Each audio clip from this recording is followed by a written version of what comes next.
ఇవాళ స్పెషాలిటీ ఏంటి అంటే చూడండి, సోమవారం అంటే శివశక్తులు ఒక్క దగ్గర ఉంటారు.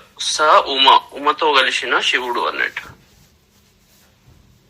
తర్వాత అష్టమి అంటే కూడా రెండు శివశక్తులు సమానంగా ఉంటాయి. తర్వాత గురుపాదుకాయ అవుతున్నాం. గురువు లేని ఈ విద్యలో ఎంటర్ కాలేం. గురుపాదుక అంటే అర్థం ఏంటి అంటే గురువు యొక్క పాదాలు శివశక్తుల్లో అంటేవి.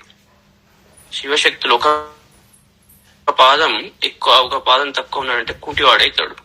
మనిషి రెండు సమానంగా ఉన్నప్పుడే బ్యాలెన్స్ ఉంటుంది లైఫ్ లో ఎవరికైనా. ఈ కుడికాలు కదా ఇది పర్లేదు, ఎడమ కాలు ఎక్కువ ఇంపార్టెంట్, కుడికాలు తక్కువ ఇంపార్టెంట్ అని ఉండదు. కాబట్టి రెండు బ్యాలెన్స్ ఉన్నప్పుడే లైఫ్. ఏది తక్కువ ఏది ఎక్కువ ఉండదు. అలా ఉన్నప్పుడే ఈ స్థితి ఏదైతే చెప్పాడో యథాదీపో నివాతస్థో నీంగతే సోపమా స్మృత యోగినో యత చిత్తస్య యుంజతో యోగమా ఆత్మనః యోగం యుంజతః మనస్సుతో యోగాన్ని అనుష్ఠిస్తూ యత చిత్తస్య చిత్తము నియమింపబడి. చిత్తము అటు ఇటు ఎందుకు పోతుంది అంటే అటు ఇటు ఎప్పుడు మనకు అది ఎక్కువ ఇది తక్కువ ఇదే అదే అని డెసిషన్ మేకింగ్ లో ఎప్పుడు కన్ఫ్యూజ్ అవుతుంటాం. తర్వాత ఇంద్రియాలు అటో ఇటో గుంజుతూ ఉంటాయి. కాబట్టి మధ్య మార్గంలో ఉన్న వాడు దుఃఖేషు అనుద్విగ్నమన సుఖేషు విగత స్పృహ తర్వాత సిద్ధ సిద్ధో సమభూత్వ ఇలాంటి సమస్థితిలో ఉన్నవాడు యోగిన. అలాంటి యోగికి నివాతస్థ దీప యథా నివాతస్థ వాతం అంటే గాలి, లేకపోయిన స్థితి అంటే గాలి లేకుండా ఉంటే దీపం ఎట్లనైతే స్థిరంగా వెలుగుతూ ఉంటుందో, గాలి వచ్చిందంటే దీపం అటు ఇటు ఆరిపోయే అవకాశం ఉంటుంది. యోగిలో ఏదైతే ప్రకాశమవుతున్న చైతన్యము ఈ చిత్త విభ్రమం వల్ల అటు ఇటు ఊగిపోయి మళ్ళీ మొదటికి వస్తాడు. కాబట్టి చిత్త విభ్రమము లేకుండా అతను గాలి లేని ప్రదేశంలో దీపం ఎట్లనైతే వెలుగుతుంటుందో అతని చిత్తము అదే విధంగా చలించకుండా ఉంటుందో అలాంటి వాడు యోగి. ఇప్పుడు చెప్పిన ఇంతకుముందు చేసిన సాధనలు ఏవైతే ఉంటాయో ఆ సాధనల ఫలితం అలాంటి స్థితి రావాలి, అలాంటి చిత్తంలో ఉండాలి. ఆ స్థితికి రావాలంటే ఫస్ట్ ఫండమెంటల్ పాయింట్ ఏంటి అంటే గురుతత్వము అంటే అర్థం ఏంటి అంటే శివశక్తుల బ్యాలెన్స్. దాన్ని ఫస్ట్ గట్టిగా పట్టుకోవాలి. ఆ బ్యాలెన్స్ ఎప్పుడైతే జరుగుతుందో అప్పుడు ఆ సాధకునికి ఇలాంటి స్థితి పొందుతాడు. అంతవరకు పొందలేడు. రమతే చిత్తం నిరుద్ధం యోగ సేవయ ఇత్ర చైవాత్మనాత్మానం పశ్యన్ ఆత్మని తుష్యతి. చిత్తం ఎత్ర ఈ చిత్తము ఏ కాలంలో యోగ సేవయ నిరుద్ధం ఈ యోగం యొక్క సేవ చేత నిరుద్ధం నిరోధింపబడుతుందో ఉపరమతే అంటే శాంతిస్తుందో చిత్త వృత్తులు లేకుండా. చిత్తవృత్తి నిరోధం యోగం. అందుకే చిత్తానికి వృత్తులు లేకుండా అటు ఇటు తిరగడం దాని పని అన్నట్టు. అది ఇది ఇది అది అని ఆలోచించడం దాని పని. దాన్ని ఆపడం అంటే ఎవరికి తరం కాదు. ఆ ఆపే ప్రాసెసే యోగం. అది గురూపదేశం ద్వారా అతని చిత్తం ఏకాగ్రతతో ఒక్క స్థితికి వస్తుందో వచ్చినప్పుడు అది శాంతిస్తుంది. వృత్తుల నుండి విరమించుకుంటది. అలాంటి స్థితిలో ఎత్ర ఆత్మన ఆత్మానం ఏవ పశ్యన్ ఏ సమయంలో ఆత్మన అంటే తన యొక్క మనస్సుతో అంతఃకరణ చతుష్టయంతో ఆత్మానమేవ పశ్యన్ ఆ అంతఃకరణం మొత్తం పరమాత్మనే చూస్తూ ఉండి ఆత్మని తుష్యతి తన ఆత్మయందే అతను సంతోషిస్తాడో అలాంటి స్థితి అన్నట్టు. సుఖం ఆత్యంతికం ఎత్తత్ బుద్ధిగ్రాహ్యం అతీంద్రియం వేత్తి ఎత్ర నచైవాయు స్థితశ్చలతి తత్వతః. ఎత్ర ఏ సమయంలో బుద్ధిగ్రాహ్యం అతీంద్రియం అంటే ఇది బుద్ధి చేత మాత్రమే గ్రహించదగ్గది. అతి ఇంద్రియం అంటే ఇంద్రియాలకు అందనిది, ఇంద్రియాలకు గోచరంగా అనేది అందనిది. యత్ అత్యంతికం సుఖం తత్ వేత్తి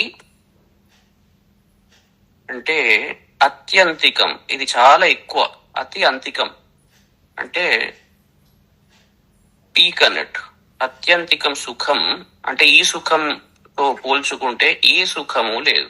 ప్రపంచంలో ఉన్న అన్ని సుఖాలు తీసుకువచ్చి ఒక తరాజు మీద పెడితే ఈ సుఖం యొక్క కాలిగోటి కింది కూడా అది సరిపోదు. కాబట్టి ఇది అత్యంతికం సుఖం. యువై భూమ తత్ సుఖం పర్మనెంట్ గా ఉండే సుఖం, సహజ సుఖం. మిగిలినవన్నీ మనం యాక్వైర్ చేసి కొంతసేపు ఇంద్రియాల ద్వారా అది తృప్తి పొందిస్తుంది. కానీ ఆ సుఖము చాలా చిన్నది అని చెప్పి ఏదైతే ఉందో ఇది ఇంద్రియాలకు గోచరంగా ఉంది. అందుకే అతి ఇంద్రియం, ఇంద్రియాలకు గోచరంగా ఉంది. ఎందుకంటే ఇంద్రియ సుఖము కాదు కాబట్టి. తర్వాత బుద్ధి గ్రాహ్యం, బుద్ధి చేత అంటే బాగా డీప్. ఎందుకంటే బుద్ధి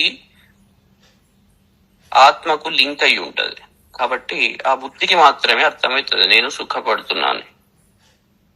మిగిలిన ఇంద్రియాలు దాన్ని పట్టుకోలేవు, ఎందుకంటే ఇంద్రియాల ద్వారా వచ్చేది కాదు కాబట్టి. అలాంటి తత్వేత్తి అది తెలుసుకుంటాడు అంటే తెలుసుకోవడం, అనుభవించడం. తెలుసుకోవడం థియరీ, దాన్ని అనుభవిస్తాడు. స్థితః అయం తత్వతః చ నైవ చ చలతి. అలాంటి స్థితిలో ఉన్నవాడు ఆ యోగి తత్వం నుంచి అసలే చెలించడు అన్నట్టు. అది విషయం తెలుసుకున్నాక, అనుభవించాక ఇంకా దాని నుంచి ఇలా చెలిస్తాడు కాబట్టి అతను చెలించడు అన్నట్టు. అలాంటి స్థితికి పోయినప్పుడు అప్పుడు జీవన్ముక్త స్థితి అంటారు. యం లబ్ధ్వా చాపరం లాభం మన్యతే నాధికం తతః యస్మిన్ స్థితో న దుఃఖేన గురుణాపి విచాల్యతే. యం లబ్ధ్వా దేన్నైతే పొంది ఆ స్థితిని పొందినప్పుడు అపరం లాభం తతః అధికం నచ మన్యతే. అది దొరికాక ఇక మిగిలినమైన లాభాలు ఏదైతే జీవితంలో దొరుకుతాయో, ఉద్యోగం కావచ్చు, పెళ్లి కావచ్చు, తర్వాత ఇల్లు కావచ్చు, ప్రమోషన్ కావచ్చు, ఇంకేదన్నా కావచ్చు, అధికారం కావచ్చు, దీనికన్నా అది ఏది ఎక్కువ కాదు అని ఎవరైతే తలవడో నచ మన్యతే.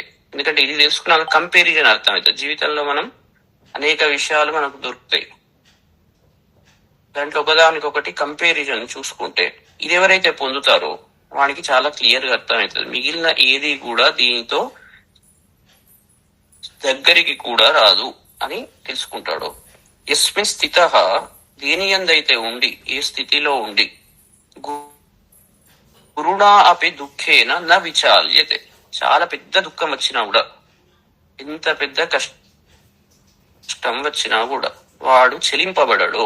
ఎందుకంటే వాడు దుఃఖానికి సుఖానికి రెండు, ఇంతకుముందు ఏం చెప్పాడు, వేరే లాభం ఏదైతే ఉంటుందో దాన్ని ఎక్కువ అనుకోడు కాబట్టి లాభం వైపు అతను పోడు. తర్వాత ఎంత పెద్ద దుఃఖం వచ్చినా అతను చెలింపబడడు కాబట్టి దుఃఖేషు అనుద్విగ్నం అనే దానికి ఇక్కడ మళ్ళీ దాన్ని తెచ్చుకొని అన్వయించుకోవాలి.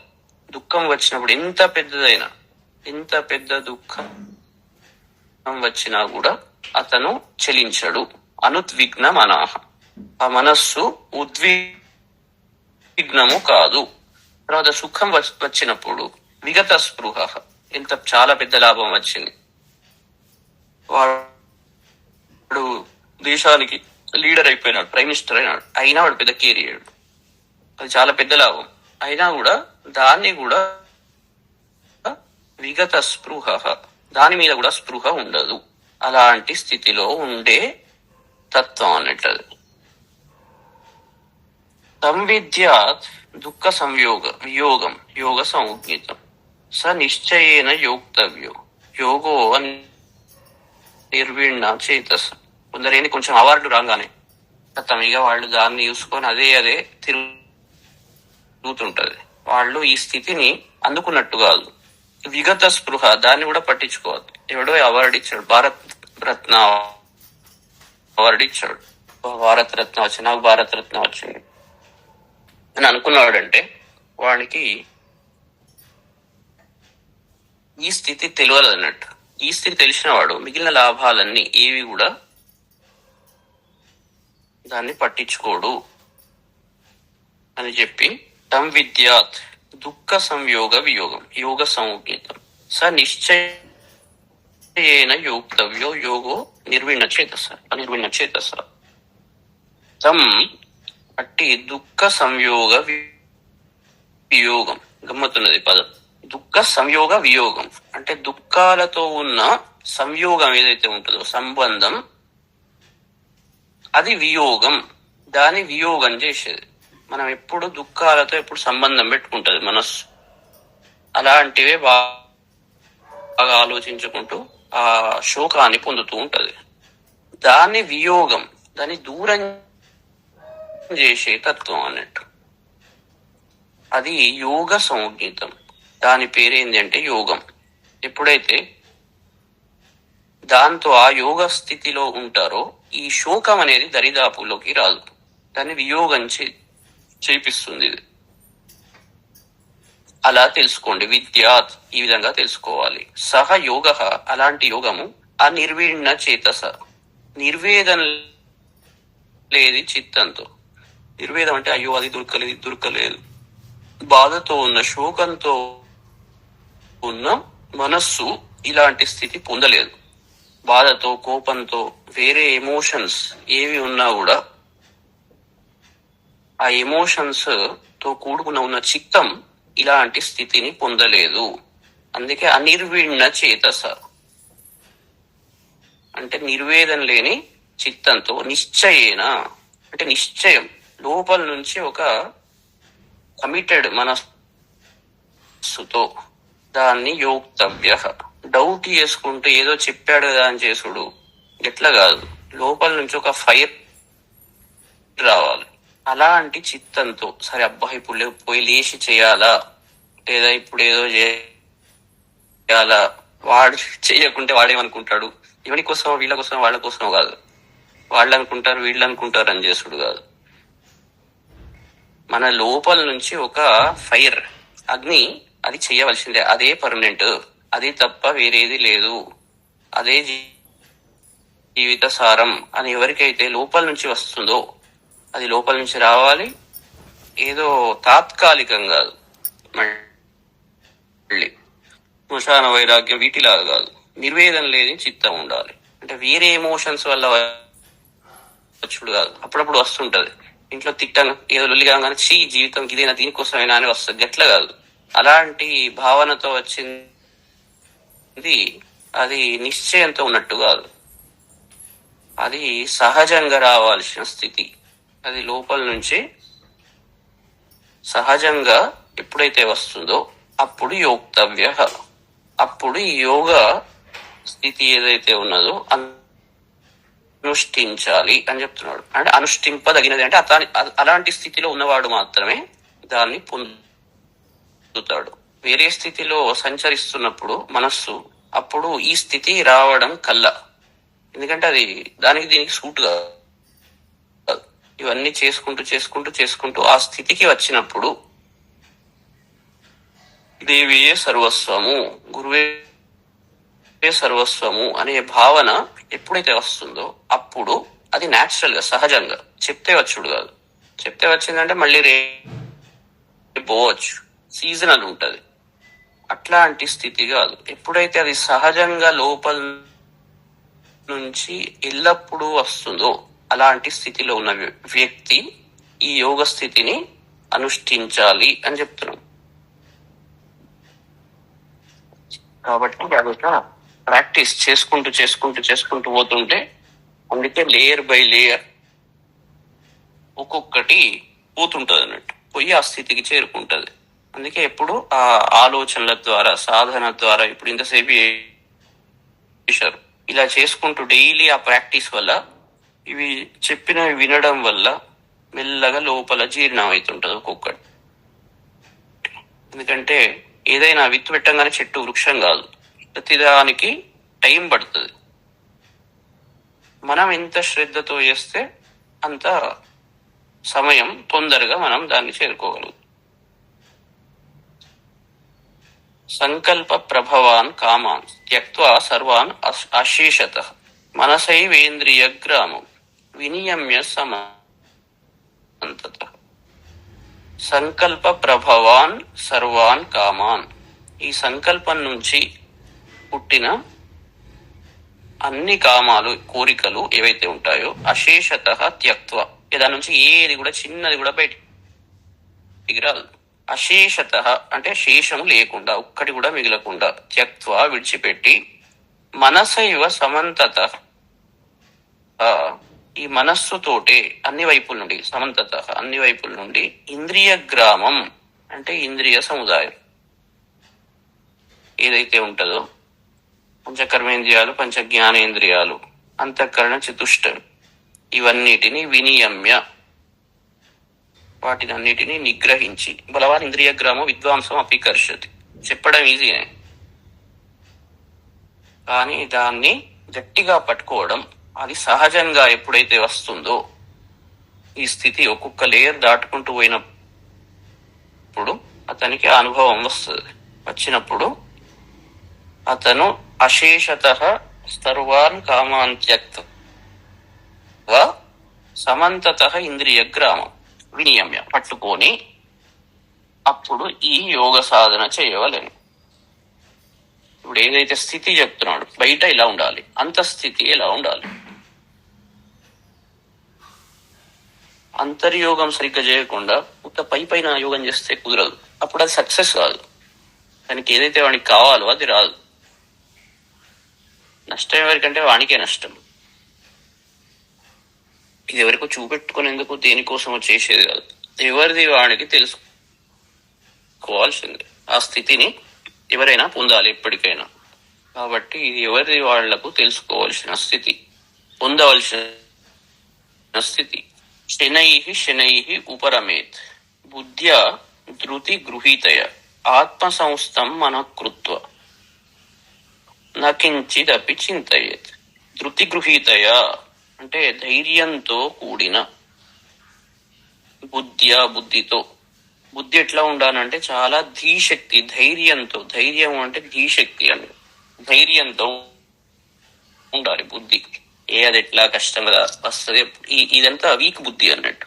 ఆ బుద్ధి చాలా స్థిరతత్వాన్ని పొందాలి. దాన్ని ధృతి అంటే బాగా ఒక స్థిరత్వం పొందిన బుద్ధి.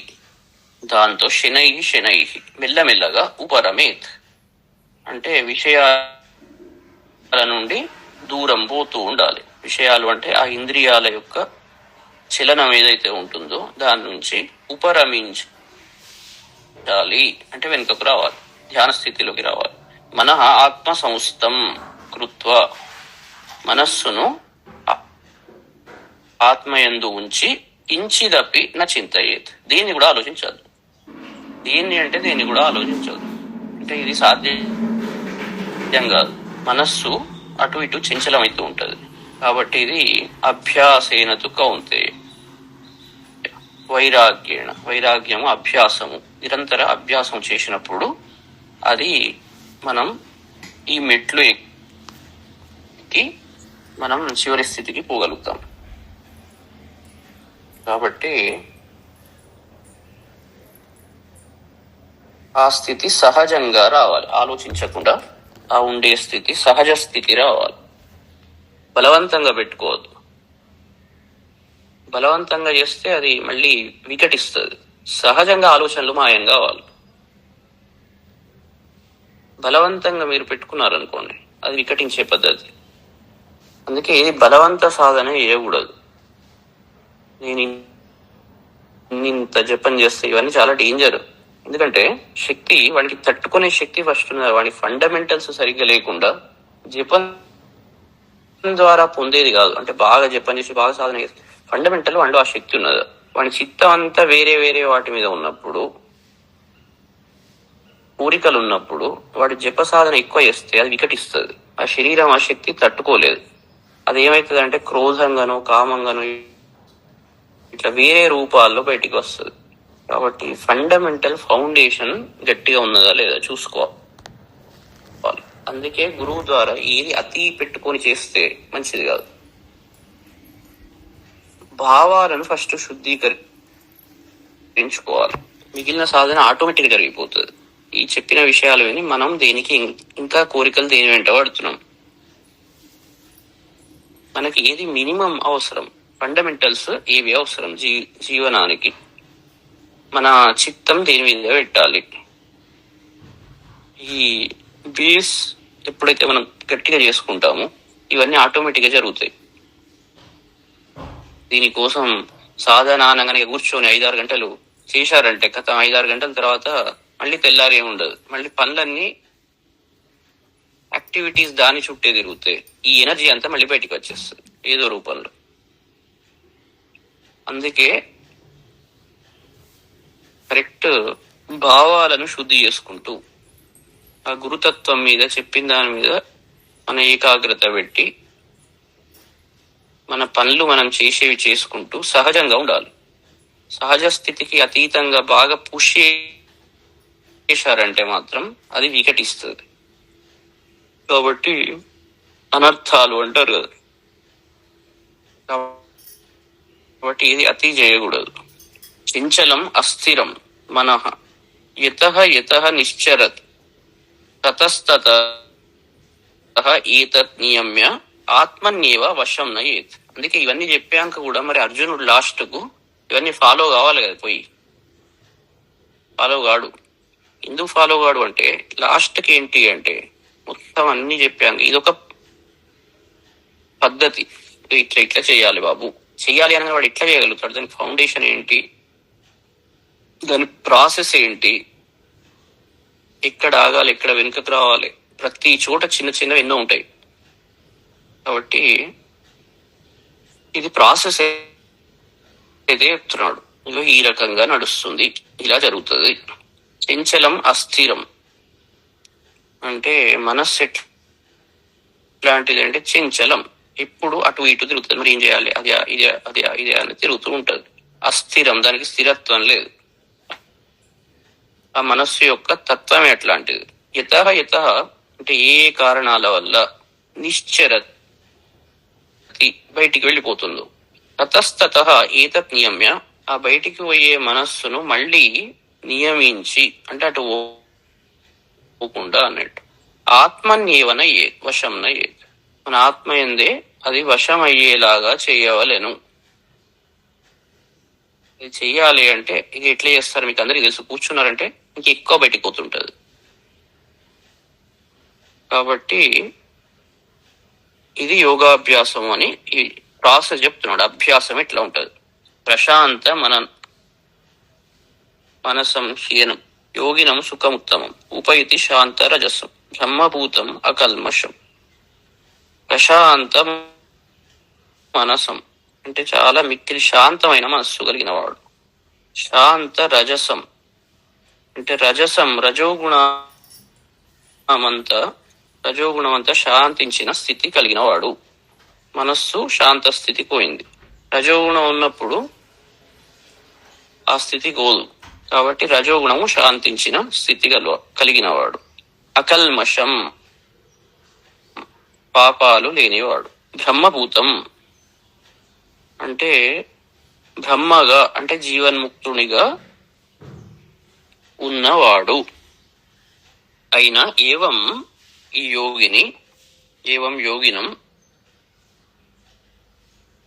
యోగిని ఉత్తమం సుఖం ఉపైతి.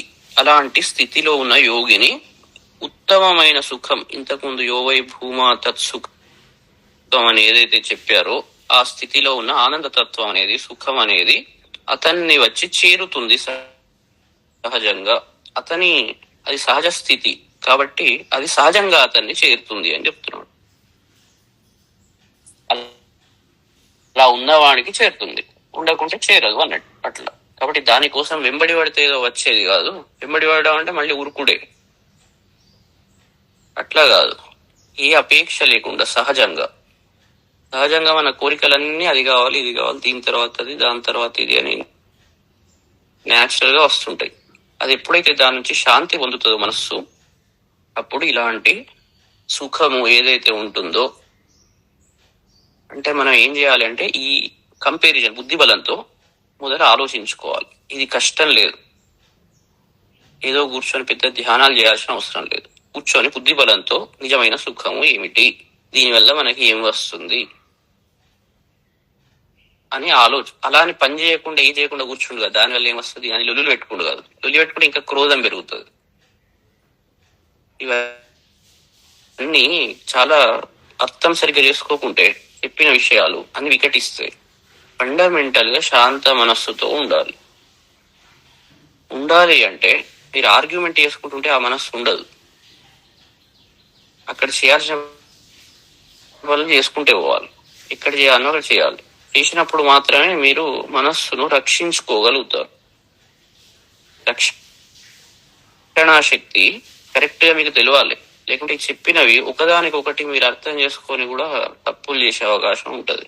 మనస్సును బేసికల్ గా రక్షించుకోవాలి, శాంత స్థితిలో ఉండేలాగా చేసుకోవడానికి కొన్ని చోట్లలో మౌనంగా ఉండాల్సి వస్తుంది, కొన్ని చోట్లలో విషయం చెప్పాల్సి వస్తుంది, కొన్ని చోట్లలో పనిచేయాల్సి వస్తుంది. ఎన్నో అనేక రకాల ఏమంటారు టెక్నిక్స్ ఉపయోగించాల్సి వస్తుంది. కానీ లాస్ట్ గోల్ ఏంటి, మీ మనస్సును శాంత స్థితిలో ఉంచుకోవాలి అనేది ఫండమెంటల్ గోల్. అది ఆ గోల్ ను రీచ్ కావడానికి మీరు ఏమేం చేస్తారో ఆలోచించుకోండి. ఆ స్థితిని బట్టి ఉంటది సొల్యూషన్. ఆ పరిస్థితిని బట్టి ఏం చేయాలో అది చేయాలి. అట్లా ఉన్నప్పుడు అందుకే అతను చేయాల్సింది ఏంటంటే శివశక్తి రెండు పాదాలుగా ఎప్పుడైతే ఆ లాస్ట్ శరణు చూస్తాడో అప్పుడు మనసు శాంతిస్తుంది. ఇక వేరేవన్నీ మ్యాటర్ కాకుండా అతను సంచరిస్తూ ఉంటాడు. అయితే అతను ఎవరిదైతే మనస్సు ఈ రకంగా ప్రశాంతత్వం పొందుతుందో అతనికి మాత్రమే ఈ బ్రహ్మతత్వం అనేది, ఆ అనంతమైన సుఖము అతన్ని వచ్చి ఆటోమేటిక్ గా చేరుతుంది. అతను దీని వెంట పడాల్సిన అవసరం లేదు. యుంజన్ ఏవం సదాత్మానం యోగి విగత కల్మష సుఖేన బ్రహ్మ సంస్పర్శ అత్యంతం సుఖం అశ్నుతే.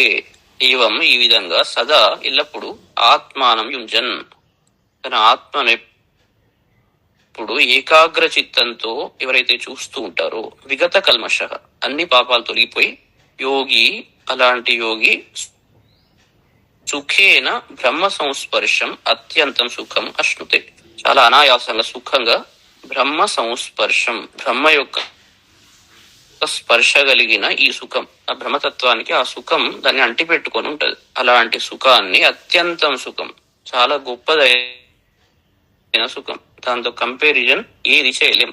భూమండలం మొత్తం మీకు రాసిచ్చినా కూడా ఆ సుఖం రాదు. కాబట్టి అలాంటి సుఖాన్ని అశ్నుతే. అందుకే ఈ నిధి అన్నిటికన్నా పెద్ద నిధి. మనకు ప్రాపర్టీస్ వస్తాయి, ఎన్నో ప్రాపర్టీస్ వస్తాయి, అది ఇది అని. మనం ఏంటంటే ఎప్పుడు దానికే ఇంపార్టెన్స్ ఇస్తాం. మన బుద్ధులు ఎప్పుడు దాని మీదనే ఉంటాయి. కానీ గురువు నుంచి వచ్చే ఉపదేశం ఈ నిధి ఆ నిధితో కంపేర్ చేయడానికి వీల్లేదు. ఎందుకంటే ఇది ఎలాంటి స్థితికి పట్టుకొస్తుంది అంటే ఇలాంటి స్థితికి పట్టుకొస్తుంది. మన ఇంపార్టెన్స్ ఎప్పుడు దాని మీద ఉన్నంత కాలం ఇది ఎట్లా వస్తుంది. ఒక పిల్లవానికి 2 ఇచ్చారు, ఒక పెన్ను, తర్వాత పేపర్, ఇంకోటి వేరేదేదో తిండి. బుద్ధిమంతుడు పెన్ను పేపర్ పట్టుకుంటాడు, అంటే అది కూడా ఇంపార్టెంట్ అట్లని కాదు, కంపారిజన్ ఎగ్జాంపుల్ రాంగ్ ఇచ్చా కావచ్చు. ఏదైతే మోస్ట్ ఇంపార్టెంట్ దాన్ని అట్లనే ట్రీట్ చేయాలి.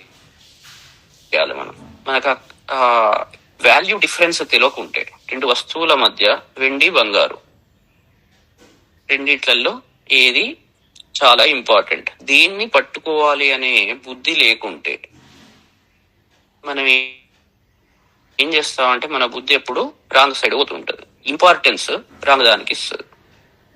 ఆ ప్రయారిటైజేషన్ సరిగ్గా రావాలి జీవితంలో. ఏది మోస్ట్ ఇంపార్టెంట్, అది ఎప్పటి వరకు అయితే రాదో అప్పటి వరకు మనం ఇట్లనే చెలిస్తూ ఉంటాం. కాలేజ్కి పోయినప్పుడు ఏంది మన ప్రయారిటీ ఏంటి, అక్కడ చెప్పింది శ్రద్ధగా వినడం, టైంపాస్ చేయడం కాదు. ఆ ప్రయారిటీ దానికి ఇవ్వాలి, ఇచ్చినప్పుడు చదువు వస్తుంది. దీనికి ప్రయారిటీ ఇవ్వాలి, ఎందుకంటే లైఫ్ అనేది ప్రతి క్షణం క్షణం రెండు కనబడుతుంటాయి, ఆ దారి ఈ దారి, ఇటు పోవాలా అటు పోవాలా అని ఎప్పుడు కనబడుతుంటాయి, కన్ఫ్యూజ్ చేస్తుంటాయి. కాబట్టి టాప్ ప్రయారిటీ దేనికి ఇవ్వాలి అని మనం ఎప్పుడైతే నిర్ధారణ చేసుకుంటామో దాన్ని బట్టి మన స్టెప్స్ ఉంటాయి. కాబట్టి ఇలాంటి వాడు అత్యంతం సుఖం అశ్నుతే, అతని టాప్ ప్రయారిటీ దీని మీద పెడతాడు. కాబట్టి మరి పెడతాడని మళ్ళీ అన్ని వదిలిపెట్టుకొని ఆశ్రమం పెట్టు, ఇట్లా కాదు. దాన్ని పొందడానికి ప్రాసెస్ ఉంటుంది. విద్య నేర్చుకోవడానికి కాలేజీకి పోవాలి, ఒక స్కిల్ తెలుసుకోవాలంటే ఆ స్కిల్ అది ఎట్లా పొందాలి, దానికి ఒక ప్రాసెస్ ఉంటుంది. ఆ ప్రాసెస్ ను కరెక్ట్ గా ఫాలో అయినప్పుడు, రైట్ ఎమోషన్స్ రైట్ టెంపర్మెంట్ తో ఉన్నప్పుడు ఆ స్కిల్ వస్తుంది. ఇది కూడా అట్లానే, మనం ఇష్టం ఉన్నట్టు ఆ పని చేస్తే వెంటనే రాదు. సరిగ్గా వంట నేర్చుకోవాలంటే దానికో ప్రాసెస్ ఉంటుంది. ఇట్లానే ఏది నేర్చుకోవాలన్నా ఇది ఫస్ట్ దీన్ని ఆ ఇంపార్టెన్స్ ఫస్ట్ ఇవ్వాలి. ఇచ్చినప్పుడు, ఎందుకంటే పరమార్థం ఇదే కాబట్టి బుద్ధినవాడు ఆలోచిస్తాడు, కరెక్ట్ గా ఆలోచించి నిర్ణయం తీసుకొని దానికి ఇవ్వాల్సిన ప్రయారిటీ ఇచ్చి అప్పుడు ఆ ప్రాసెస్ ను కరెక్ట్ గా ఫాలో అయ్యి డెస్టినేషన్ కు చేరుకుంటాడు. అది పద్ధతి. సర్వభూతస్థం ఆత్మానం సర్వభూతాని చ ఆత్మని ఈక్షతే యోగయుక్తాత్మ సర్వత్ర సమదర్శన. సర్వత్ర సమదర్శన, అంతటా సమదర్శన, సమమైన ఈ బ్రహ్మను చూసే యోగయుక్తాత్మ. అతని అంతఃకరణం మొత్తం యోగంతో ఉన్నది. అంటే యోగంతో ఉండు అంటే అర్థం ఏంటి అంటే సమత్వ బుద్ధి ఉన్నది. అంతఃకరణం సమత్వ బుద్ధితో ఉండి ఆత్మానం సర్వభూతస్థం అంటే తనను అన్ని భూతాల్లో ఉన్నవాడిగా, సర్వభూతాన్ని ఆత్మని ఈక్షతే వాడ రకంగా చూస్తాడు. అప్పుడే ఎప్పశ్యతి సపశ్యతి, అలా చూసినప్పుడు మాత్రమే ఎవడైతే చూస్తాడో సపశ్యతి వాడు మాత్రమే చూసినట్టు, మిగిలిన వాళ్ళందరూ గుడ్డివాళ్ళు అన్నట్టు. అట్లా చూడాలి అని అంటున్నాడు. చూసినప్పుడు అలాంటి స్థితిలో ఉన్నవాడు అలానే చూస్తాడు. అలా చూసినప్పుడు ఈ నెగిటివ్ ఫీలింగ్స్ అనేటివి రావు. జెలసీ, వాళ్ళలో కూడా మనమే ఉన్నది అని అనుకున్నప్పుడు మనకు ఈర్ష్యభావం పుట్టదు. లేకుంటే ఆ ఈర్ష్యభావం వస్తుంది. వాడెందుకు, నేనేం తక్కువ, ఇట్లాంటి భావాలన్నీ లోపల పుడుతుంటాయి అన్నట్టు. అందుకే యోమాం పశ్యతి సర్వత్ర సర్వంచ మయి పశ్యతి తస్యాహం న ప్రణశ్యామి సచ మే న ప్రణశ్యతి. ఇది కూడా చాలా అద్భుతమైన శ్లోకం. యహ సర్వత్ర మాం పశ్యతి, ఎవరైతే నన్ను అందరిలో చూస్తాడు. అందుకే గురువు అనేవాడు ఒక వ్యక్తి కాదు, ఒక జ్ఞానశక్తి. ఇక్కడ కృష్ణుడు నన్ను చూస్తాడు అంటే నన్ను అంటే ఆ గురుతత్వాన్ని, వ్యక్తిని కాదు, వ్యక్తిగా కాకుండా సర్వత్ర మాం పశ్యతి, ఎక్కడ చూసినా తనే కనబడతాడు. సర్వంచ మయి పశ్యతి, అందరినీ అంతా కూడా నాయందే చూస్తాడు. నాలోనే సర్వస్వం ఉన్నది అంటే మీలో సర్వస్వం ఎట్లా ఉంటుంది, బయట అవన్నీ ఉన్నాయి కదా అంటే బుద్ధి తక్కువ, బుద్ధిహీనుడు అన్నట్టు. ఇవన్నీ చాలా ఇది ఏంటి అంటే ఈజీగా చెప్తే వచ్చేది కాదు ఇవన్నీ. ఆ సాధన చేయంగా సిద్ధి వచ్చినప్పుడు అతనికి ఇది అర్థమవుతుంది విషయం, లేకుంటే అది థియరీ లాగానే ఉంటది. ఇవి సహజంగా చూసే స్థితి రావాలి అతనికి. చెప్తే దాన్ని అడాప్ట్ చేసుకుంటే ఇవాళ మళ్ళీ ఇవాళ దాన్ని ఫోకస్ పెట్టి మరీ అది చేస్తాడు, మళ్ళీ తెల్లారి వచ్చారు మొదటి కోసం. ఇలా కాదు, అది చేసే ప్రాసెస్ మనం ఏదైతే ఉంటుందో అది చేసుకుంటూ పోయినప్పుడు ఇలాంటి లక్షణాలు సహజంగా వస్తాయి. అర్థమవుతుంది దీని కాన్సెప్ట్ ఏంటి అనేది అర్థమవుతుంది. లేకుంటే అది మామిడి పండు గురించి చెప్పినట్టు ఉంటది. కానీ అది ఏంటి, టాప్ గోల్ ఏంటి అని ఒక ఐడియా వస్తే మనకు ఆ డైరెక్షన్ లో నడవడానికి వీలవుతుంది. ఇది ఒక కాశీకి పోవాలంటే ఇక్కడ నుంచి మొదలు పెట్టాలి. ఆ కాశీ లక్షణాలు ఎట్లా ఉంటాయి తెలుసుకుంటే దాంతో మోటివేట్ అయ్యి మనం ఏం చేస్తాం, ఇక్కడ నుంచి స్టెప్స్ వేసుకుంటూ ముందరికి పోతాం. ఇది కూడా అట్లాంటిదే అన్నట్టు. సర్వత్ర మాం పశ్యతి సర్వంచ మయి పశ్యతి తస్య అహం న ప్రణశ్యామి. అలాంటి వానికి నేను ఎప్పుడు దూరంగాను. మీరు దూరం అవుతారు. ఆ దూరం అవడం అంటే ఫిజికల్ గా ఆలోచించినప్పుడు అంతా దూరమే. ఎప్పుడైతే ఈ భావంతో, గురుతత్వ భావంతో చూస్తారో ఇప్పుడు దూరం అవ్వడం అనేది ఉండదు.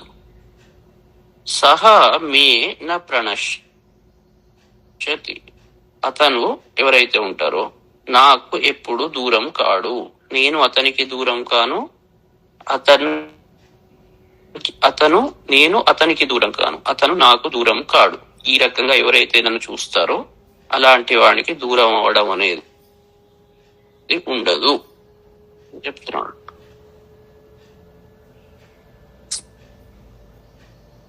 సర్వభూత స్థితం యోమాం భజత్యేకత్వం ఆస్థితః సర్వదా వర్తమానోపి సయోగి మయి వర్తతే. సర్వభూత స్థితం యః సర్వభూత స్థితం, ఎవరైతే సర్వభూత స్థితం అన్ని భూతాల్లో ఉన్న మాం నన్ను ఏకత్వం ఆస్థితః ఏకత్వాన్ని పొంది, అంటే నాకన్నా అభిన్నమైన వ్యక్తి వస్తువు ఏది లేదు అనే భావనతో భజతి సేవిస్తాడో సహ యోగి సర్వథా వర్తమాన అపి, అలాంటి యోగి అన్ని విధాలుగా ఉంటున్నా కూడా, ఏ పనులు చేస్తున్నా కూడా, వర్తమాన అంటే వర్తిస్తూ ఉన్నా కూడా మయి వర్తతే నాలోనే ఉంటాడు అన్నట్టు. అతను వేరే అన్ని పనులు చేస్తున్నా కూడా అతను నాయందే ఉంటాడు. ఇక వేదాంతం డీప్ కాన్సెప్ట్స్ అన్ని చెప్తున్నారు. డీప్ కాన్సెప్ట్స్ ఇదంతా థియరీ. ప్రాక్టికల్ రావాలి అంటే మళ్ళీ కర్మయోగం అవలంబించాల్సిందే, సాధన చేయవలసిందే. ఆ ఫండమెంటల్స్ ఏది మిస్ కాకూడదు. అవన్నీ చేసుకుంటూ ఈ జ్ఞానంతో అవి చేస్తున్నప్పుడు, ఈ జ్ఞానం లేకుండా అవి చేస్తే అది ఉత్తగా ఏదో చేసినట్టే. అట్లా కాదు, ఈ జ్ఞానంతో, ఈ బుద్ధితో చిన్న పని చేసిన, ఒక దీపం వెలిగించిన ఆ భావంతో వెలిగించాలి. ఏదో ఎవరి కోసం డాంబికం చేసే పనులు కాదు, చిన్న పనే చేయండి. చేసేది ఈ భావంతో చేయండి. చేసినప్పుడు భగవంతుడికి కరెక్ట్ గా అందుతుంది. అది నాకు బాగా వచ్చు కొని చేశారనుకోండి, అది అట్లా అందదు. చేసేది మంచిగా ఓపికగా ఈ భావనతో ఏదన్నా చేయండి, ప్రశాంతంగా చేయండి కొద్దిసేపు. అప్పుడు ఆయన దాన్ని మంచిగా స్వీకరిస్తాడు, ఆనందంతో స్వీకరిస్తాడు.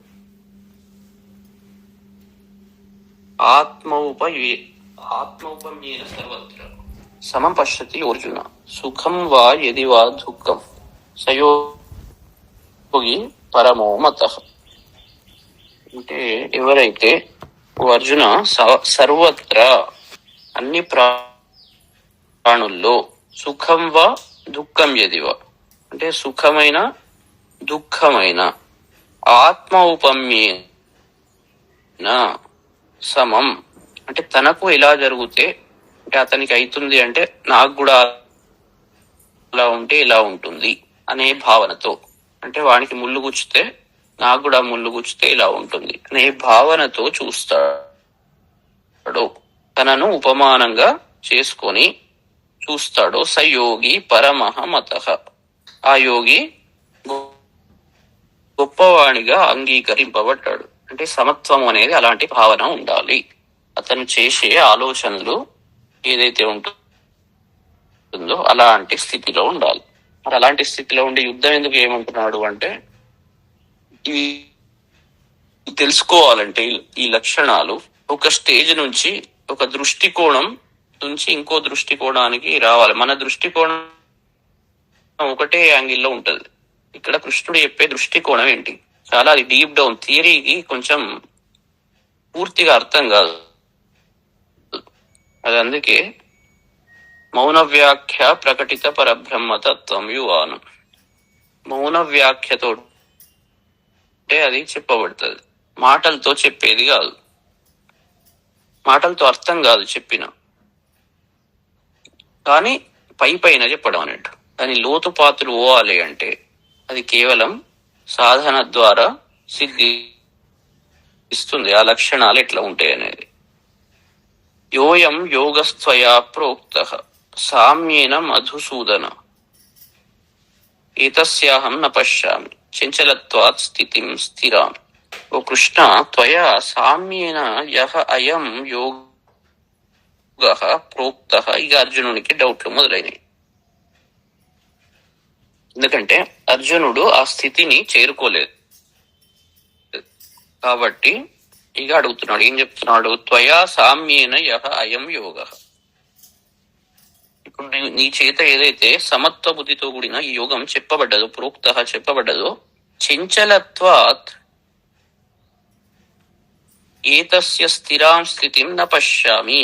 నా మనస్సు చంచలం అవడం వల్ల, అటు ఇటు తిరగడం వల్ల, ఏతస్య స్థితాం, ఆ స్థితి ఎట్లా ఉంటుందో, స్థిరాం స్థితిం, ఆ స్థిరమైన స్థితిని న పశ్యామి, నేను నాకు కనబడడం లేదు, నేను చూచటలేదు, నాకు అర్థం అవుతలేదు అన్నట్టు. బేసికల్ గా నాకు కనబడట్లేదు, చెప్తున్నావు కానీ నాకు కనబడటట్లేదు, అది కనబడేది కాదు.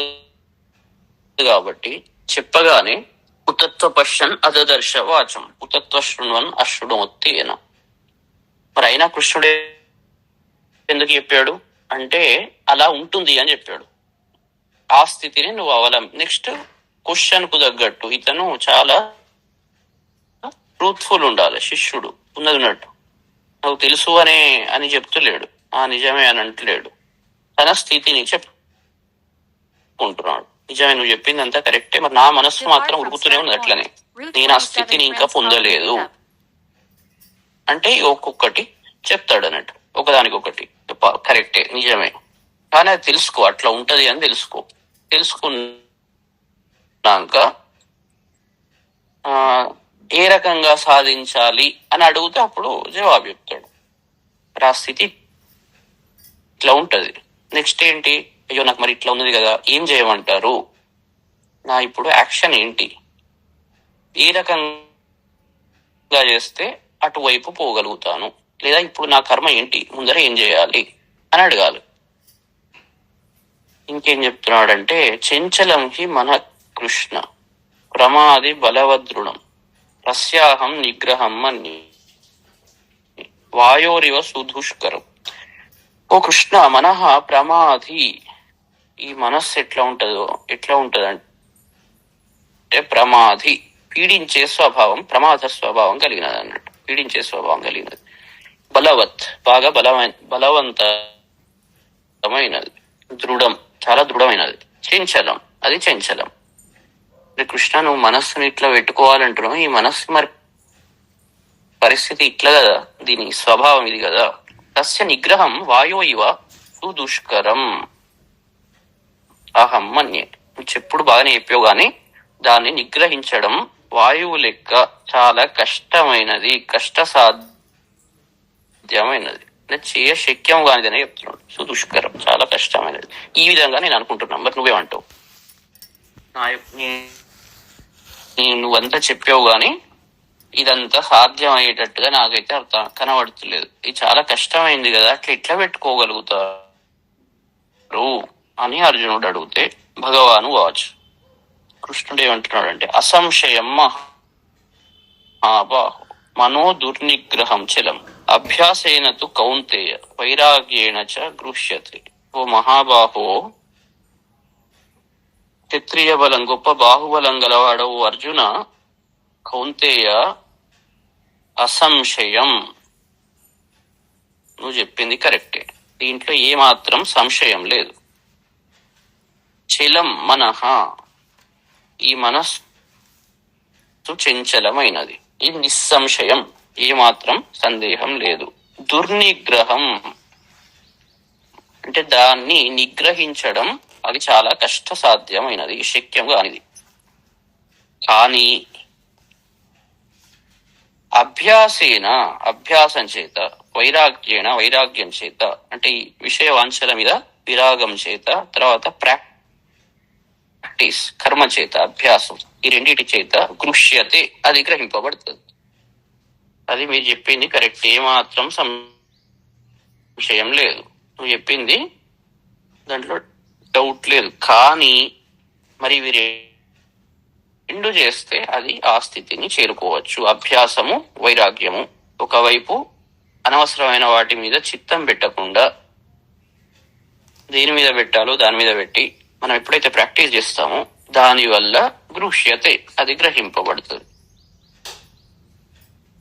అది కష్టము అని వదిలిపెడితే కష్టమే, అది ఎప్పటికీ కష్టంగానే ఉంటుంది. కాబట్టి ఈ రెండు తెలుసుకొని ఈ రెండిటిని మనం అవలంబించినప్పుడు ఆ స్థితిని పొందగలము. చాలా క్లియర్ ఇది. కాబట్టి మనకు ఆ విషయం తెలిస్తే ఆ విషయం ఇలా చేయాలి అని దానికి స్టెప్స్ ముందర మనం చేస్తాం. అందుకే అసంశయతాత్మన యోగు దుష్ప్రాప ఇతి మే మతి పశ్చాత్మనాతు యతత శక్యో అవాప్తుం ఉపాయత. ఏదైతే ఉందో అసంయతాత్మన, ఆత్మ సంయత అంటే కంట్రోల్డ్ అన్నట్టు, అసంయత అంటే కంట్రోల్ లేని అంతఃకరణ చతుష్టయం ఎవరికైతే ఉంటుందో, మనోబుద్ధి అహంకారం కంట్రోల్లో లేనప్పుడు యోగ దుష్ప్రాప, వానికి యోగము పొందశక్యము కానిది. అది పాజిటివ్ గా అంటే ఇంద్రియాల నుంచి వచ్చే సిగ్నల్స్ అన్ని ఏవైతే ఉంటాయో ఈ అంతఃకరణ చతుష్టయం ప్రాసెస్ చేస్తుంది. చేసి ఇక ఏ చూడంగా మళ్ళీ అటువైపు బుద్ధి చంచలం అవ్వకుండా పోతుంటే వానికి యోగం సాధ్యం కాదు. ఎట్లనైతే కొద్దిసేపు వస్తుంది, మళ్ళీ ఈ కుండలో నీళ్లు వస్తాం, దానికి పుక్క ఉన్నదంటే ఈ నీళ్ళన్నీ మళ్ళీ కిందికి పోతాయి. అందుకే పుక్కను కూర్చుకోవాలి. మనం కూర్చుకోకుంటే పోసినట్టు అవి కింది నుంచి కారిపోతూ ఉంటాయి. కాబట్టి నిగ్రహం లేకుండా యోగము ఏదైతే ఉంటుందో దుష్ప్రాప, అది పొందశక్యము కాదు. ఇది మే మతి, ఇది నా అభిప్రాయం. అందుకే యతత ప్రయత్నం చేసి వశ్యాత్మన, ప్రయత్నం చేసి మనస్సును స్వాధీనం చేసుకునే వాడు ఎవరైతే ఉంటారో ఉపాయత అవాప్తుం శక్య, ఆ ఉపాయం వల్ల అంటే ప్రయత్నపూర్వకంగా మనస్సును వశం చేసుకునే ఉపాయం వల్ల ఇది పొందుటకు శక్యము. అంటే శక్యం కాదు అని లేదు, శక్యమే. ఎవరికి శక్యం కాదు? వాడు ప్రయత్నము చేయడు. బై డిఫాల్ట్ అంతఃకరణ చతుష్టయం కంట్రోల్లో ఉండదు. సో దాన్ని కంట్రోల్ చేయాలంటే ఏం చేయాలి? ప్రయత్నం చేయాలి. ప్రయత్నం ద్వారా తప్పకుండా అది పొందబడుతుంది అని చాలా క్లియర్ చెప్పాడు అన్నట్టు. Way forward. మరి కష్టం కదా, కావట్లేదు కదా అంటే కావాలంటే ఇవి చేయాలి, ప్రయత్నము చేయాలి. ప్రయత్నం ఎంత చేస్తే ఉపదేశం ప్రకారంగా, ప్రయత్నం అంటే ఒక కంట్రోల్డ్ ఇచ్ఛతో, ఫస్ట్ ఇచ్ఛ గట్టిగా ఉండాలి, చెయ్యాలి, ఇలా చేయాలి అని క్వశ్చన్ నెక్స్ట్ వస్తుంది. ఫస్ట్ ఇచ్ఛ లోపల నుంచి మనకు రావాలి. అది వాళ్ళు చెప్తే వచ్చేది కదా. మిగిలిన వాళ్ళు మోటివేట్ చేస్తుంటారు, ఏదో విషయాలు చెప్తారు, కానీ ఫైనల్ గా మనకే ఒక ఇచ్ఛ గట్టిగా రావాలి. ఆ ఇచ్ఛ వచ్చినప్పుడు ఎలా చెయ్యాలి అనేది నెక్స్ట్ గురువు డైరెక్షన్ ఇస్తాడు. ఇచ్ఛనే లేని వాడికి డైరెక్షన్ ఏం చెప్తాడు? వాడికి కాశీ పోవాలంటే ఇట్లా పోవాలి అని చూపెడతాడు. వాడికి కాశీ పోవాలని లేని వాడికి ఇలా అంటే వాడు ఏమంటాడు, ఆహా నాకు ఇంట్రెస్ట్ లేదంటాడు. కాబట్టి ఫస్ట్ వాడికి లోపల నుంచి ఇచ్చ రావాలి, ఇచ్చా శక్తి. ఆ ఇచ్చ రావడానికి వీడు ఏదో నిద్ర లేపడానికి తిట్లో ఏదో చేస్తుంటాడు, అది డిఫరెంట్. ఆ ఇచ్చ రావడానికి ప్రేరేపిస్తుంటాడు, కానీ ఫైనల్ గా తెచ్చుకోవాల్సిన ఇచ్చ సాధకుడు. పరిపూర్ణమైన ఇచ్ఛాశక్తి ఎప్పుడైతే వస్తుందో నిజంగా సాధకుడు అంటారు వాడిని. పరిపూర్ణమైన ఇచ్ఛాశక్తి రానంత వరకు సాధకుడు కాదు.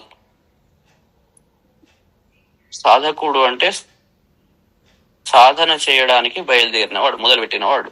అంటే చాలా హై క్లారిటీతో అతనికి డెస్టినేషన్ ఏంటి అంటే దేవి, శివశక్తి, భగవంతుడు.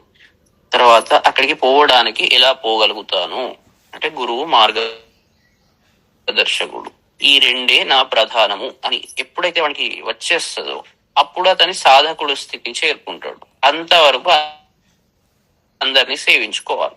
సేవిస్తే అప్పుడు వానికి ఆ క్లారిటీ వచ్చి, మోటివేషన్ వచ్చి నిద్రలేస్తాడు అన్నట్టు. ఎప్పుడైతే పరిపూర్ణంగా నిద్రలేస్తాడో, నిద్రలేసి అవును నాకు ఇదే ధ్యేయం అని చాలా గట్టిగా సంకల్పించుకుంటాడు.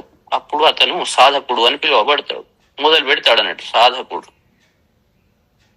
ఇక దాని వైపు ప్రయాణం చేస్తూ ఉంటాడు గట్టిగా. ఇక మళ్ళీ వెనుకపోవడం అనేది ఉండదు. ఇంకా కోతున్నాడంటే సరిగ్గా ఇచ్చలేదు అన్నట్టు. పరిపూర్ణమైన ఇచ్ఛాశక్తి రావాలి ఫస్ట్. అప్పుడే అతను ప్రయత్నపూర్వకంగా, ప్రయత్నం అప్పుడు మంచిగా ఉంటుంది. అంతసేపు ప్రయత్నం ఏదో వాడు ఇటు దొబ్బుతా ఇటు పోతాడు, ఇటు దొబ్బుతా అటు పోతాడు, అది ప్రయత్నం అనరు. అది కొద్దిగా ప్రయత్నం. వీడు అక్కడికి పోతున్నారు, మేము కూడా పోతున్నాం, వస్తావా అంటే రమ్మంటావా, సరే ఓకే, నువ్వు కూడా వస్తున్నావా, ఓ 10 మంది చెప్తే అప్పుడు వాడు కదులుతాడు. ఇక ఇది ప్రయత్నం అన్నారు. వాడు ఇవాడు వచ్చినా రాకున్నా రాత్రి నిద్ర ఏదో ఒకటి చేసుకొని సాధించుకొని వస్తాడు. అంటే ప్రయత్నము అంటే లోపల నుంచి పరిపూర్ణంగా ఇచ్ఛాశక్తి విజృంభించినప్పుడు అప్పుడు ఇక వాడు నిలవలేడు. కాబట్టి వాడు స్టెప్స్ చాలా క్లియర్ గా తీసుకుంటూ వెళ్ళిపోతాడు. అంతవరకు ఏంటి అంటే అటు ఇటు మనుషులు మనం ప్రేరేపిస్తుంటే కొద్దిసేపు లేస్తుంది, మళ్ళీ పడుకుంటుంది, మళ్ళీ లేస్తుంది, మళ్ళీ పడుకుంటుంది, ఇదే నడుస్తుంటది. కాబట్టి ప్రయత్నపూర్వకంగా అభ్యాసం చేసినప్పుడు అప్పుడు జరుగుతుంది. అది సాధ్యం కాదు, నిజమే, చాలా కష్ట సాధ్యం. సాధించాలంటే మరి అలాంటి ఇచ్ఛాశక్తిని మనం పెంచుకోవాలి. అర్జునుడు చెప్తున్నాడు, అయతి శ్రద్ధయోపేతో యోగా చలిత మానస అప్రాప్య యోగ సంసిద్ధి కాంగతిం కృష్ణ గచ్చతి. ఓ కృష్ణ, అయతి శ్రద్ధయా ఉపేత యోగా చలిత మానస. ఓ కృష్ణ, అయతి అంటే ప్రయత్నం చేయనివాడు,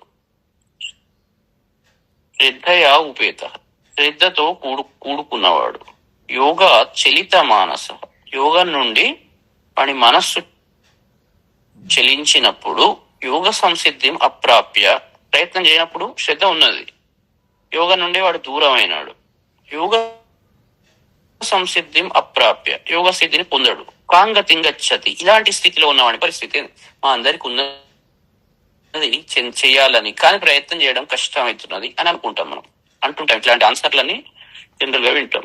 మరి వీని పరిస్థితి ఏంది?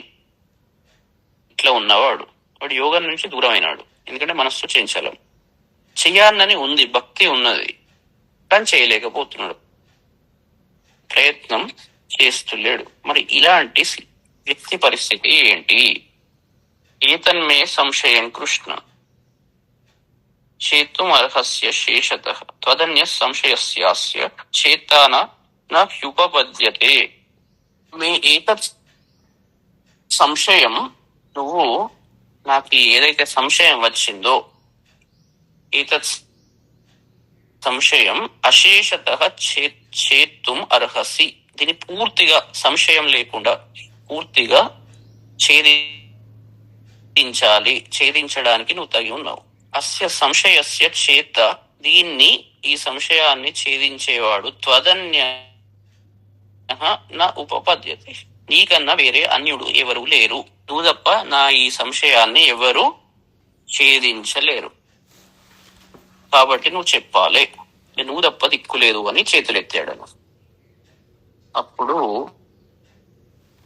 భగవాను వాచ్ పార్థ నైవేహ నాముత్ర వినాశస్తస్య విద్యతే నహి కళ్యాణ కృత్ కశ్చిత్ దుర్గతిం తాత గచ్చత్.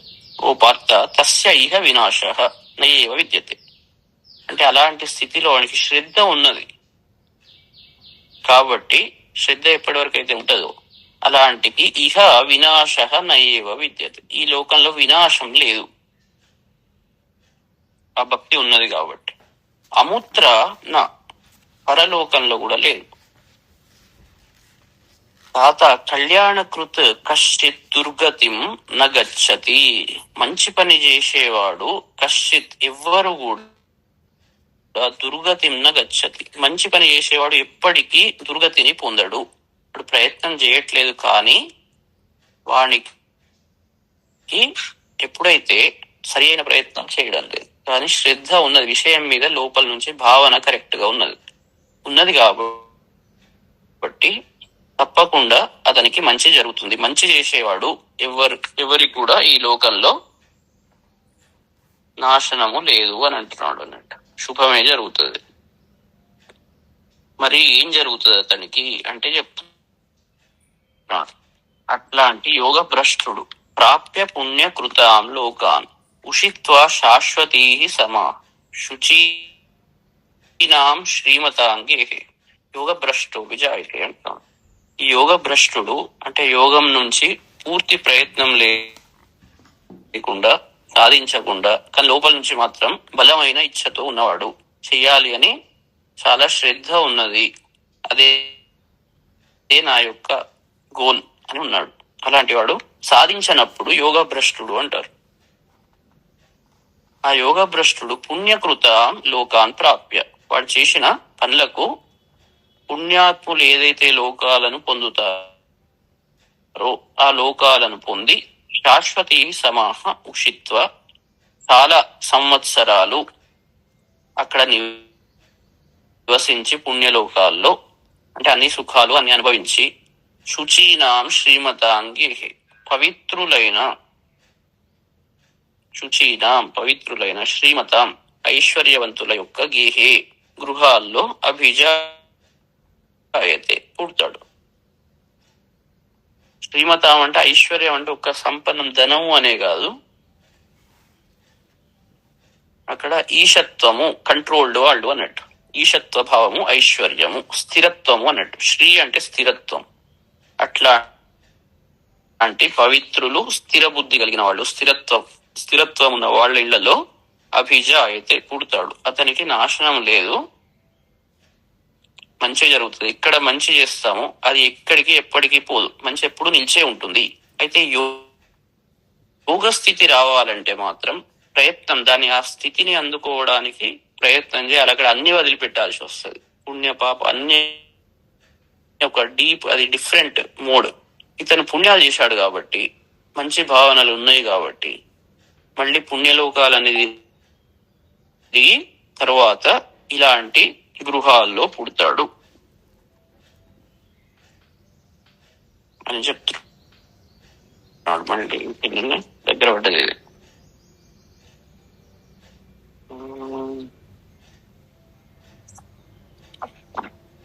రేపు చెప్తాం. అయితే సారాంశం ఏంటి అంటే ప్రయత్నం ఒకటి, ఇచ్ఛ క్లారిటీ ఉండాలి, లోపల నుంచి శ్రద్ధ, ఇంతకుముందు అన్నట్టు శ్రద్ధ ఉండాలి. ఫస్ట్ శ్రద్ధ చాలా ఇంపార్టెంట్. శ్రద్ధ మిస్ అయింది అంటే మొత్తం పోతుంది. అంటే లోపల నుంచి హృదయం నుంచి అదే నాకు దిక్కు అని లోపల నుంచి భావన, సద్భావన అంటారు. శ్రద్ధ అంటే సద్భావన. వెళ్దాం. ఆ సద్భావన లేకుండా ఏంది సోది, ఇదంతే ఎందుకు అదంతే, వాడి ఎప్పటికి పోలేడు. అంటే ఎప్పటికి పోలేడంటే వాడికి ఆ భావన మళ్ళీ సద్భావన స్థితికి రానంత వరకు. అందుకే హృదయంలో సద్భావన చాలా ఇంపార్టెంట్. ఇదంతా ఎందుకు, మనకు అయ్యేది కాదు ఇది అని అనుకున్నాడంటే వాడు మళ్ళీ 100,000 జన్మలు, కోటి జన్మలు ఎన్నిస్తాను తెలియదు. ఫస్ట్ హృదయంలో ఆ భావన ఉండాలి, నిజమే ఇది కరెక్ట్, దీన్ని చేరుకోవాలి అనే భావన చాలా బలంగా ఉండాలి. అలాంటి వాడు ఏ పని చేసినా మంచిగా చేస్తాడు. కానీ ప్రయత్నం, ఈ యోగ స్థితిని అందుకోవడానికి చేయవలసిన ప్రయత్నం చేస్తే దాన్ని అందుకుంటాడు. అది ఒక ప్రాసెస్. వీడి అంతఃకరణ చతుష్టయం యొక్క స్థితిని బట్టి ఉంటది. కాబట్టి ఫస్ట్ భావన, సద్భావన ఉండాలి. ఇది ఫండమెంటల్ పాయింట్. ఆ భావన ఉండి వాడు చేయకుంటే మళ్ళీ వచ్చే జన్మలనైనా మంచి కుటుంబంలో ఉంటే మళ్ళీ వాడికి అవకాశం ఉంటది. కానీ ఆ భావననే తప్పయింది అనుకోండి, వాడికి ఎవరు కాపాడలేరు అట్లాంటి వాళ్ళని. ఎందుకంటే వాడి ఫండమెంటల్ లోపల సోల్ పర్పసే రాంగ్ యాంగిల్లో పోయిందంటే, అక్కడనే వాడికి దాని మీద ఇష్టం లేకుంటే అప్పుడు కష్టం. భావన, సద్భావన ఉండి చేయలేకపోతాడు, పరిస్థితుల వల్ల పైన కింద పడుతుంటాడు. అంత ప్రయత్నం గట్టిగా చేయలేడు. సరే అయినా పర్లేదు, ఈ జీవితంలో చేసి పుణ్యలోకాలు తిరిగి లాస్ట్ కు మళ్ళీ ఆ చేసే అదృష్టం అతనికి దొరుకుతుంది. దొరికినా కూడా చేయలేదు, మళ్ళీ అక్కడికి వస్తుంది. ఇదే సైకిల్ రిపీట్ అవుతుంది. కానీ ఆ భావన, సద్భావన లేకుంటే, శ్రద్ధ లేకుంటే, అందుకే శ్రద్ధయా వర్ధతే విద్య, శ్రద్ధ లేకుంటే విద్య అనేది అసలు ముందరికే పోదు. శ్రద్ధ చాలా ఇంపార్టెంట్, హృదయము చాలా ఇంపార్టెంట్. మీ లోపల భావన సరిగ్గా వస్తులేదు అంటే మొదటికే మోసం వస్తున్నది, మిమ్మల్ని మీరే అది చేసుకుంటున్నారు అనుకోండి. సద్భావన చాలా ఇంపార్టెంట్. ఇది వాళ్ళ మెసేజ్, చాలా ఇంపార్టెంట్ మెసేజ్, తీసుకోండి దీంతో. అలా ఉన్నాక ప్రయత్నం, నెక్స్ట్ యాక్షన్, ఇక ముందరికి పోవాలి. అది ఎంత చేస్తారు అనేది వాళ్ళ మీద ఆధారపడి ఉంటది. కానీ ఫస్ట్ ఫండమెంటల్ పిల్లర్ శ్రద్ధ లేకుంటే మాత్రం ముందరికి పోదు ఇది. అది ఎప్పటికైనా మనది మనం సూసైడల్ చేసుకున్నట్టు, మనది మనం అది చేసుకుంటున్నట్టు, మోసం చేసుకుంటున్నట్టు అవుతుంది. కాబట్టి శ్రద్ధను ఫస్ట్ పెట్టుకోవాలి. ఇప్పుడు ఇంత వచ్చి వింటున్నారు అంటే శ్రద్ధతోటే వింటున్నారు, లేకుంటే ఎందుకు వింటారు? అది ఫస్ట్ ఉండాలి. ఆ తర్వాత ఇక ప్రయత్నం, సరే వీలు కాదు, ఎన్నో పనులు ఉంటాయి, అటు ఉరుకుతాం ఇటు ఉరుకుతాం, అది సెకండరీ. అది కానీ ప్రయత్నం చేయాలి. ప్రయత్నం చేస్తేనే సాధిస్తాం. మరి ప్రయత్నం లేకుండా సాధించలేదు. అది కంట్రోల్ కాదు, అది ఆ మనస్సు యొక్క లక్షణాలే. కానీ శ్రద్ధతో సగం చేయిస్తారు ఫస్ట్. శ్రద్ధ కరెక్ట్ గా ఉన్నదంటే, అందుకే ఫస్ట్ ఏంది, భావనలు సరిగ్గా చేసుకోవాలి. మనం బేస్, ఫండమెంటల్ పిల్లర్స్ ను సెట్ చేసుకోవాలి. ఆ పిల్లర్స్, భావనలు సెట్ అయినాయంటే సగం జయించినట్టే మీరు. ఇక మిగిలిన సగం ప్రయత్నం ద్వారా చేసుకుంటూ పోతుంటారు. తొందరేం లేదు. ఆవేశంతో చేస్తే మళ్ళీ అది కూడా భావన సరిగ్గా ఉండనట్టే. ఎందుకంటే దానికి ఒక ప్రాసెస్ ఉంటది. తొందరగా కూర్చొని చేసేది కాదు. ప్రయత్నం అనగానే పొద్దున నుంచి రాత్రి వరకు కూర్చొని అదే పని చేస్తే నేను ప్రయత్నం బాగా చేశా అన్నట్టు, అది కాదు. అక్కడ గురువు చెప్పిన పద్ధతిలో కరెక్ట్ అతను చూస్తాడు, మీ స్థితి ఎట్లా ఉన్నది, మీరు ఎటు వదులుతున్నారు, మీ లక్షణాలు ఏంటి, మీరు ఎంత తట్టుకుంటారు, అవన్నీ అతను ఆలోచించే చెప్తాడు. మీకు తట్టుకునే శక్తి లేకుండా ఎక్కువ పనిస్తే మీరు ఏమైతుంది, డిస్టర్బ్ అయిపోతారు. కాబట్టి ఎవరి లెవెల్ కు తగ్గట్టు వాళ్ళ స్థితిని కరెక్ట్ గా అర్థం చేసుకొని అతను మార్గదర్శనం చేస్తాడు. ప్రయత్నము అనగానే పొద్దు నుంచి రాత్రి వరకు కూర్చొని చేయడం అనేది ప్రయత్నం, అది ప్రయత్నం కాదు. ఇలా చేరుకోవాలి అని బుద్ధితో మార్గదర్శనం ఇలా చేస్తాడో అలా చేయాలి. మళ్ళీ అతి తెలివి, తొందర కూడా విఘ్నం, ఆలస్యం విఘ్నం. అందుకే బ్యాలెన్స్ చేసుకుంటూ పోవాలి. మీకు తెలియదు, ఆవేశంలో తొందర ఉరుకుతుంటారు, అది కూడా విఘ్నం అవుతుంది. అది ఆ స్థితికి అది మనకు అర్థం కాదు. నేను బాగా ప్రయత్నం చేస్తున్నా కదా, ఇంకెక్కువ చేసా కదా అని మనం అనుకుంటాం. కానీ యాక్చువల్గా అది కరెక్ట్ కాదు అని ఇంకోటి చెప్తే మీకు అర్థం కాదు. అక్కడ నేను ఇంకా ఎక్కువ అది ఉన్నది, నాకేం మోషన్ బాగా చేస్తున్నా అంటే అది మీ దానికి సూట్ కాదు బాబు, ఇట్లా చేయాలి అని చెప్పింది వినాలి అక్కడ. ఇట్లా ఉంటది అన్నట్టు. కొందరు తక్కువ చేసే వాళ్ళకి ఎక్కువ చేయమంటారు. ఎట్లా ఉంటది అది, అతను ఎట్లా చెప్తే అట్లా చేయాలి. ఈ ప్రాక్టీస్ డిఫరెంట్, కానీ ఫండమెంటల్స్ ఏంటి అంటే గైడెన్స్, శ్రద్ధ ఫస్ట్ ఉండాలి. శ్రద్ధ లేని మీరు మొదలే పెట్టరు, అసలు ఆ డైరెక్షన్ లోనే ఉండదు.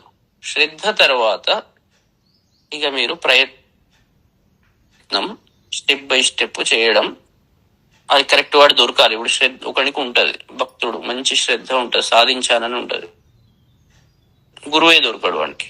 అయ్యో దొరుకుతలేరు, ఎక్కడ ఎవరు లేరు కదా అని వాడి పనులు వాడు చేసుకుంటూ ఉంటాడు. జీవితం ఎట్లనో అందరికి దొరికే అవకాశం ఉండదు. ఇట్లను అట్లా ఏదో వినుకుంటూ అదో ఏదో వినుకుంటూ వానికి తోచిన పద్ధతిలో చేసుకుంటూ ముందరిపోతాడు. అలాంటి వాడు మళ్ళీ శుచీనాం శ్రీమతాంకి యోగ భ్రష్టోపి జాయిత అని చెప్తున్నాడు అన్నట్టు. వానికి కర్మవశాత్తు వానికి ఎవరు దొరకండి, వానికి లోపల ఉన్నది చెయ్యాలి అని, కానీ భగవంతుడు ఈ జన్మలో ఇయ్యలే. ఇయ్యనప్పుడు ఏమైతుంది, వాడికి తోచినట్టు చేసుకుంటాడు. మరి వాడికి ఏం తెలుసు, డైరెక్షన్ ఉండదు. కాబట్టి చేసుకుంటూ పోతే కొన్ని సంవత్సరాలకు దొరకవచ్చు, లేదా వచ్చే జన్మలో దొరకవచ్చు. ఇక కొందరికి దొరుకుతారు, చెప్తారు, చెప్పినప్పుడు కూడా పరిస్థితులను బట్టి అతని డైరెక్షన్ ప్రకారంగా, ఎందుకంటే ఎప్పుడైతే దొరుకుతారో అతను మీ పరిస్థితిని బట్టే చెప్తాడు. ఇష్టం ఉన్నట్టు ఎప్పుడు మీకు ఏది సూటబుల్, ఆ మార్గం ఏది సూటబుల్, ఆ మార్గాన్ని చెప్పినప్పుడు ఆ మార్గం ద్వారానే పోవాలి. ఇప్పుడు మీకు వీలుగానే ఎందుకు చెప్తారు, అట్లా చెప్పారు.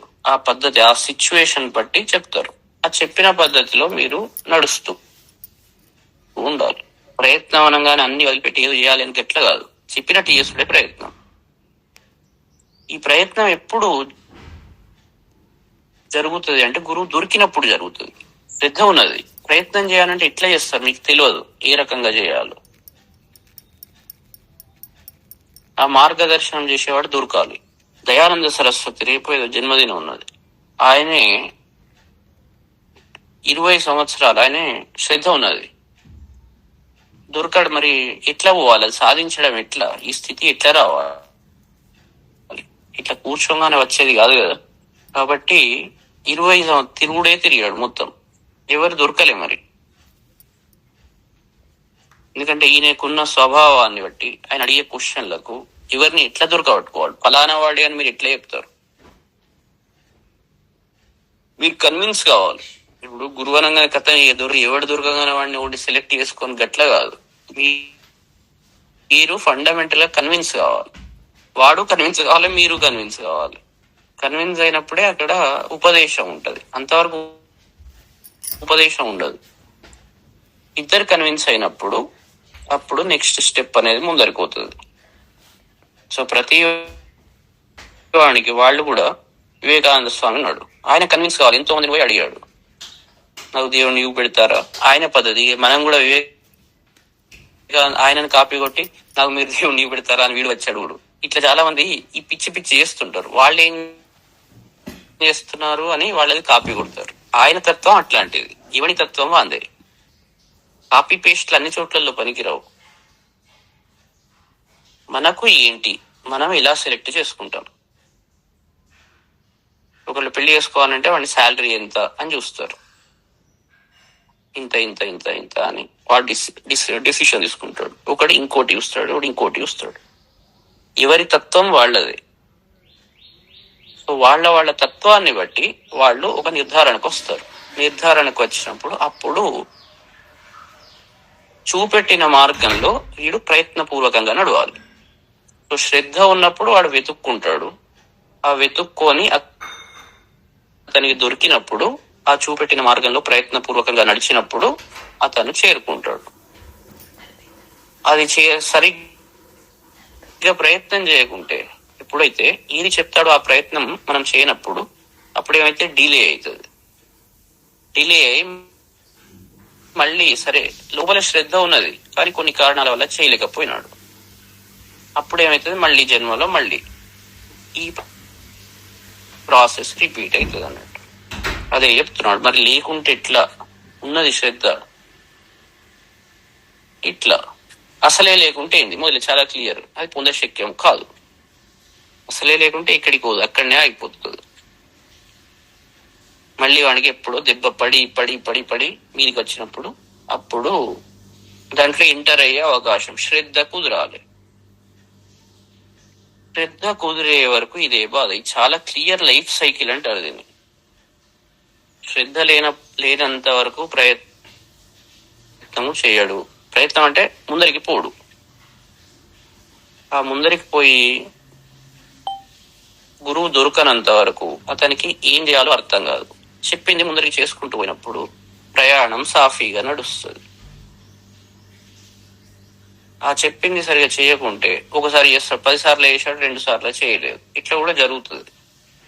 అట్లా స్లో అవుతుంటది అంతే.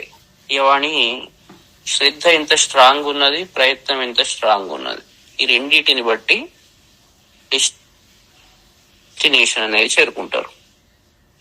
ఇవన్నీ ఫండమెంటల్స్ తెలుసుకున్నప్పుడు మనకు క్లారిటీ వస్తుంది. ఇటు పోవాలి, ఏం చేయాలి, ఇలా మనం ఉండాలి, మన ధర్మం ఏంటి అనే క్లారిటీ వస్తుంది. భగవద్గీత సందేశం ఏంటి అంటే మనుషులకు ఫండమెంటల్ గా క్లారిటీ రావాలి. వచ్చినప్పుడు అతను ఏదో ఒక మార్గాన్ని చూస్ చేసుకొని ముందరికి పోతాడు. ఇది సారాంశం. మళ్ళీ రేపు కలుద్దాం.